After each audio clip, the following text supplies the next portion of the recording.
Nasu ibadallah.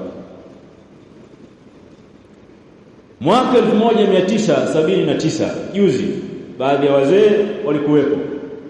Nchi ya Iran ilikuwa inatawaliwa na Ahlusunna, madhehebu ya Shafi'ia.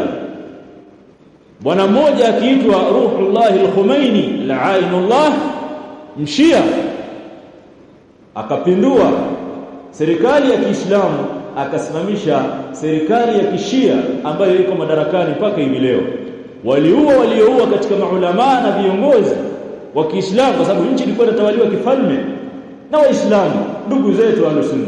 Wakawaua, wakawazidi nguvu, wakasimamisha serikali yao ya Kishia ambayo yanaitwa maarufu mapinduzi ya Irani ya mwaka 79. Huyo bwana al-Khomeini akatawala miaka 10 mpaka mwaka 1989 akaingia bwana mmoja anaitwa Ayatullah al-Khamenei. Mjua ni nani huyo?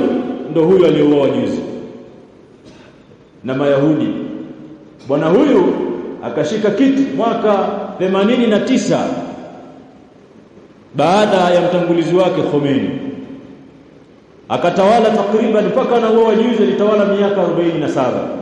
Katika mambo aliyoyafanya mtu huyu, Allah amlipe yale aliyoyatanguliza huko alikoenda, aliasisi makundi ya Kishia katika nchi za Kiislamu ili kupindua zile nchi, akayafadhili kwa silaha na pesa.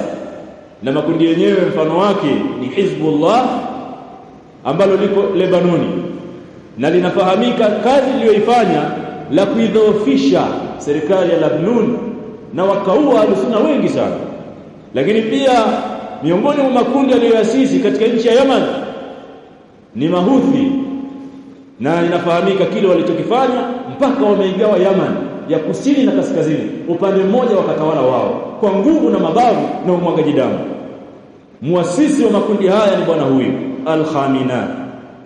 Lakini pia ni mfadhili mkubwa wa kundi la Hamas Gaza, na mwajua Hamas wamefanya nini, ambao ndio sababu ya Waislamu wa Gaza zaidi ya 100,000 kuuawa na Netanyahu. Ni baada ya kundi hili ambao bwana huyu ndio alikuwa analifadhili kwa silaha na pesa. Mnawaonaga wale Hamas wanapotoka na magari ya kifahari, silaha wanatolea wapi? Zile zinatokea Irani.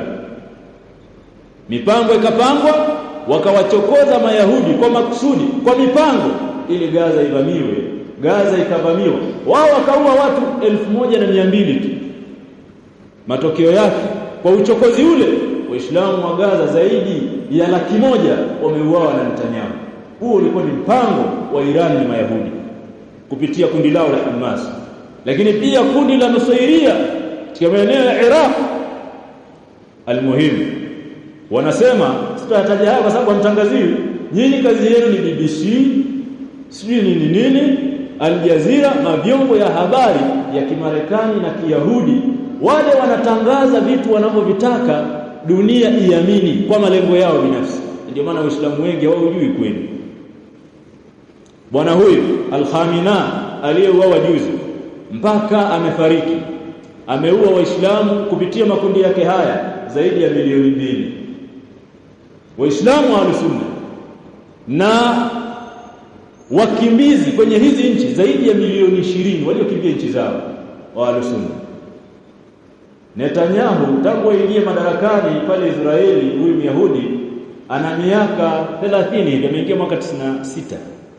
Ameua watu wa Gaza wanakadiriwa kwenye 100,000 na ziada. Huyu khabithi wa Iran ameua Waislamu milioni 2. Nani zaidi? Aqulu qawli hadha wastaghfiruhu innahu huwal ghafurur rahim.